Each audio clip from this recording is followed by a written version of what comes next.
ಕನ್ನಡದಲ್ಲಿ ಒಂದು ಗಾದೆ ಇದೆ, ಅತ್ತೆಗೊಂದು ಕಾಲ ಆದರೆ ಸೊಸೆಗೊಂದು ಕಾಲ ಅಂತ. ಇದು ಸೈಟ್ಗಳ ವಿಚಾರದಲ್ಲಿ ಅನ್ವಯಿಸುತ್ತೆ. ಈಗ ಸೈಟ್ಗಳ ಬೆಲೆ ಗಗನಕ್ಕೆ ಏರಿದೆ.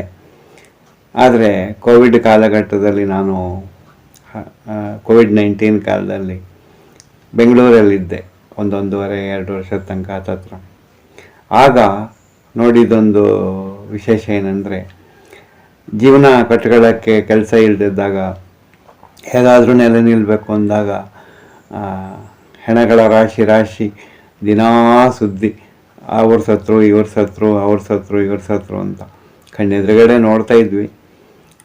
ಹಾಗಿರುವಾಗ ಎಷ್ಟೋ ಜನ ಜೀವನ ಉಳಿಸ್ಕೊಳ್ಳೋಕ್ಕೆ ಸೈಟು ಕೊಡ್ತಾ ಇದ್ದೀನಿ, ಯಾರು ತಗೊಳ್ಳೋರಿದ್ದಾರಾ, ಸೈಟ್ ಕೊಡ್ತೀನಿ ಯಾರು ತಗೊಳ್ಳೋರಿದ್ದಾರಾ ಅಂತ ಎಷ್ಟೋ ಪ್ರಶ್ನೆಗಳನ್ನು ಕೇಳಿದ್ವಿ ನಾವು.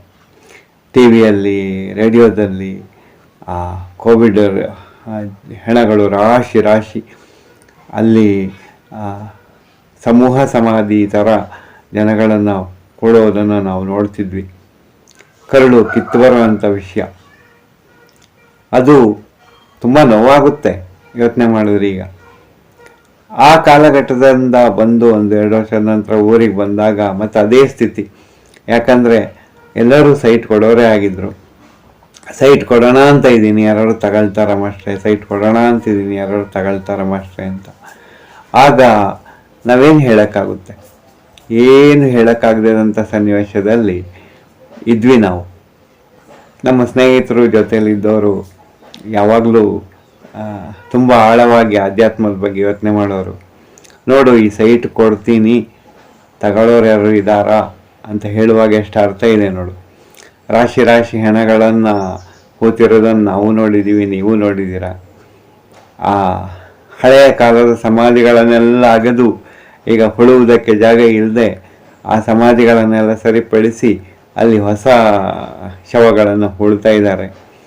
ಆ ಮೊದಲೇ ಮಲಗಿದವರು ಕೂಡ ಹೇಳ್ತಾರೇನೋ, ನಮ್ಮ ಸೈಟು ಕೊಡ್ತಾ ಇದ್ದೀನಿ ತಗೊಳ್ತೀರಾ ಅಂತ ಹೊಸದಾಗಿ ಬರೋರಿಗೆ ಅಲ್ವಾ.